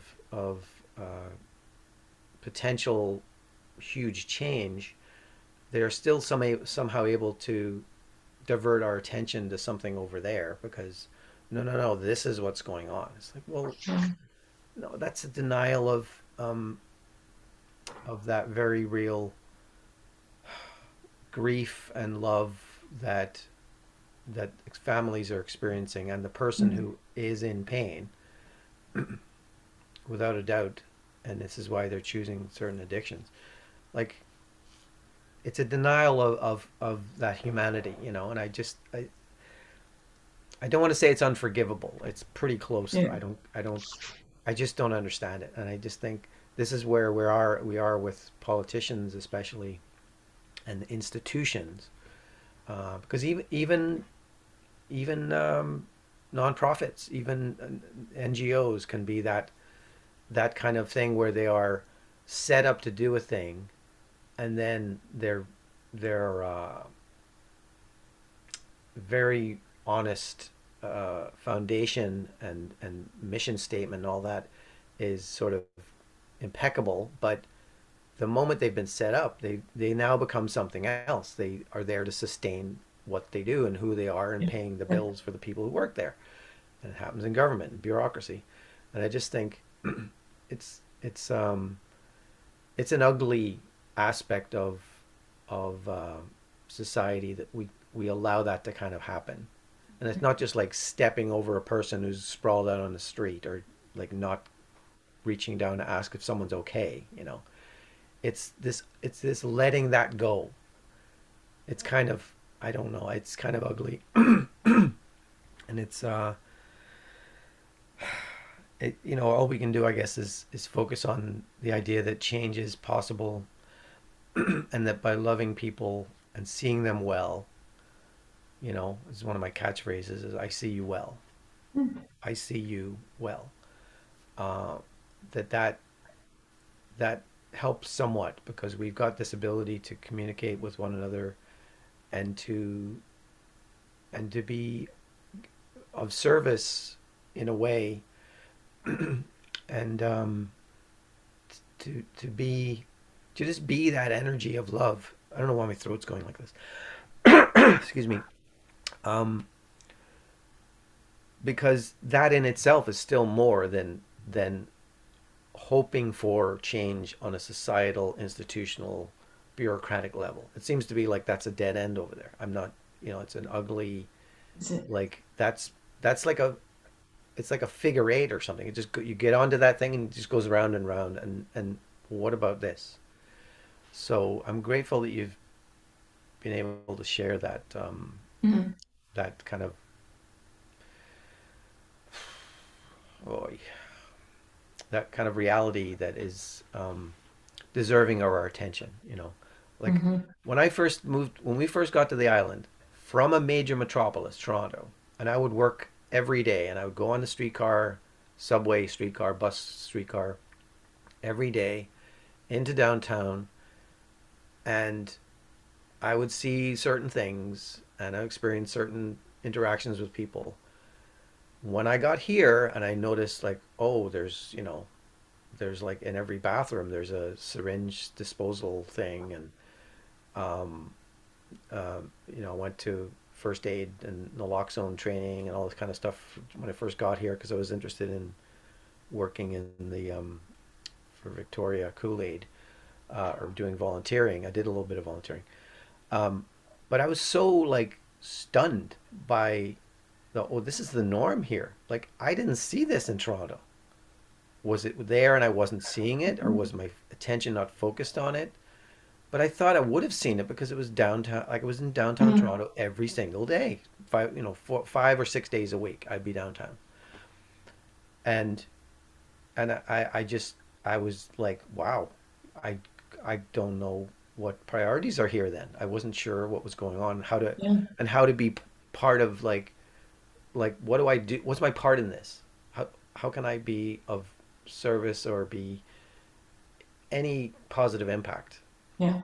You know, and also it kind of made me suspicious again of that thing of like institutions maybe not really just doing the bare minimum, or and again, I don't want to badmouth people, but I'm just not sure what's being done. Like, and then of Mhm. course we had a person that Lasia worked with once, who was a friend for a while, Michael Stone, who's a big kind of Zen teacher, Buddhist. and he died in um, I guess a fentanyl related Yeah. overdose thing, that he sort of an event happened in his mental health, and it just sort of spiraled very quickly out of control, and he went into a coma, and all of a sudden you're dead. And and it affected us. Like, we weren't like in his inner circle, but like you realize, oh, he's leaving wife and children behind, and this beloved person in the Buddhist community. It's like, okay, it affects everyone potentially. So can you learn from that? Can you be open your heart a bit and say, um, what can I do? So yeah. So thank you for bringing it up. I don't have any Yeah. solutions. Yeah. I think it's essentially a reflection of a non-caring society, a society in which people don't feel valued. Mm, Um, yeah. yeah. Okay. Yeah. Okay. You have to lighten it up. Let's just value Yeah, people. didn't so okay, so actually I will say one thing. So since all eyes kind of switched from COVID to Ukraine a couple of weeks ago, I talked about this a bit last week, how I started getting emails and texts from people I haven't heard from in ages, people I don't know very well, just saying, we're thinking about you and your family with everything that's going on in Ukraine. I'm Ukrainian. And it was a little bizarre to me, navigated the bizarre feelings and whatever was going on for me. But what I started seeing was that even though there were a lot of people that were focused on what's being shown through legacy and social media, in terms of fear and war and destruction and demolition, annihilation of complete cities, there was also a lot of stuff that was starting to come up about peace and compassion and love, and that's something that I'm anchored in. Like, it's all the time. That is my go-to. That is just part of my why of, empowering the conscious awakening of humanity, so that together we can cultivate a global community founded in love. And so I feel like the door opened for me a little bit, to speak more about that and not have to hide behind certain language that maybe was more relatable or accessible, that I could just talk more freely about peace, compassion, and love and loving kindness, like we do during our Tuesday night meditations, or maybe I do in the spiritual communities I'm in, but now more to the masses. And so I posted something on Facebook last week and about love, compassion, and peace being states of being, and fear, worry, and anxiety being states of mind. And I got a response from someone saying, if you're meditating, something along the lines of, if you're meditating to make things okay in this shitty world, that's complicity. And I looked at that, and it's someone that I know, and I thought, oh, that's a really interesting response. I don't quite understand it, but I wrote something back about meditation and how helpful it can be. But basically, I'm thinking, well, if up leveling, my consciousness and raising the level of consciousness, of the world by raising my own makes me complicit, then so be it. Because that's what it is. I mean, because we are all consciousness, because we are all energy, because we are all one, expressing in our unique original ways, if I am opening myself up more, to experience that flow of loving kindness and compassion and love, that can only happen for everyone else, everyone and everything else. And the more I do it, the more I will find evidence for it in my life. And the more I will continue to, just be grounded and anchored in that. So it was also, I realized for me that I didn't go like, like, what, and I didn't get all bent out of shape. It's just like, that's your perspective. This is my perspective. And this is what I'm doing. It's not the only thing that I'm doing. And I'm not saying that by doing this, that everything is okie dokie. This is my approach, and I feel good about it. So it was just a really interesting experience for me. The thing is, if you're a prayer, again, we're affirmative prayers. We're not asking, we're declaring, we're accepting. We're praying as much for the Russian army as we are for the Ukrainian victims. Yeah. Because they're all just experiencing the lack of love. Yeah. Yeah. So, yeah. There, that's more positive right there. Okay, so how about, on that note, Honey Bunch, we move into our next segment, the super rapid fire question round, where you didn't warn me about that. It's almost going to painless. bombard you with questions for 1 minute, and we just want you to answer top of mind, no deep thought or introspection here. It's just a fun way to get to know you a little bit better. Okay. So I'm going to get my... As quickly as you can, with no thinking almost involved. 0. Okay, Honey Bunch. Oh yeah, and then at the end, Glenn will tell you what you won. And as always, one is in air quotation marks. Okay, on your mark, get set, and go. Okay, what's your favorite city to visit? She's thinking. Venice. Oh, Okay, now which do you prefer, cats or dogs? Oh, dogs. Okay, Maybe reincarnation or one life?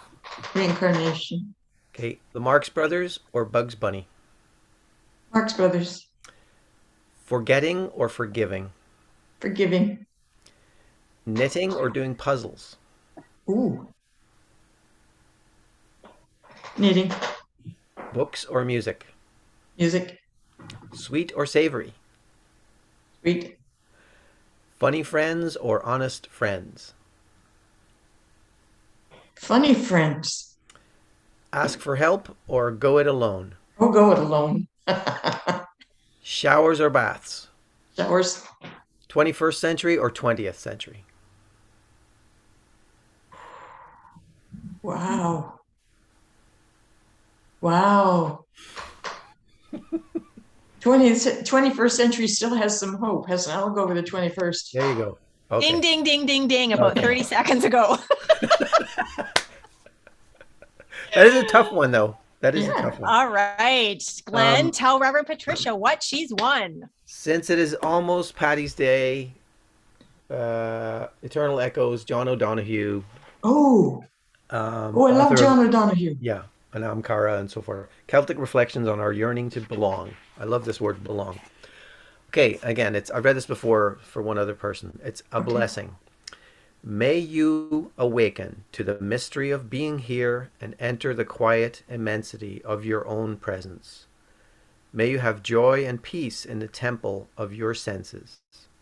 May you receive great encouragement when new frontiers beckon. May you respond to the call of your gift and find the courage to follow its path.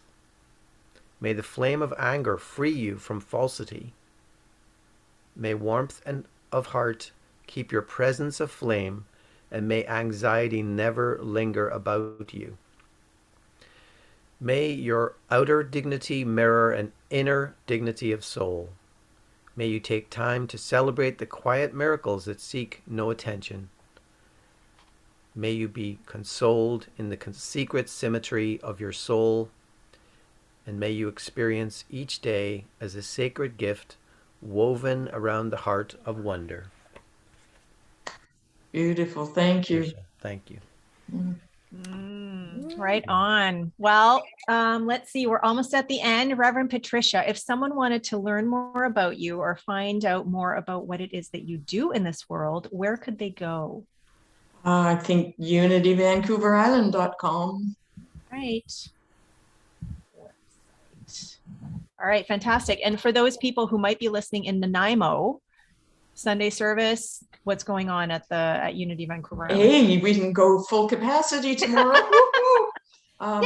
In two different rooms. We're on YouTube and Facebook live at 10:30 or 10 o'clock. Actually, we have a 10-minute meditation, 15-minute meditation, a 15-minute musical interview, and then not an interview, an interlude, and then our service at 10:30. Okay. Sorry. I wrote 10:30 down. When is meditation? 10:30 is the service. Meditation 10. Just 10. Go on YouTube or Facebook at any time after 10 o'clock. Okay. And you'll find us. Fantastic. All right. Thank you. And we look forward to coming up next month on April 10th. We're looking forward to that too. Okay. All right. Thank you to our super special guest today, Reverend Patricia Zogar. Thank you, Honey Bunch, for co-steering the ship as always. And thank you to everyone who has engaged with us, however you've done so, whether you're listening, whether you're watching, whether you joined us live. We are so grateful and thankful for your time and presence. Tune in once again in a couple of weeks. We'll have a brand spanking new episode of Who Do You Think You Are? We look forward to seeing you, and we look forward to the next conscious conversation that I know is already making its way forward. Bye for now. Bye. Thank you.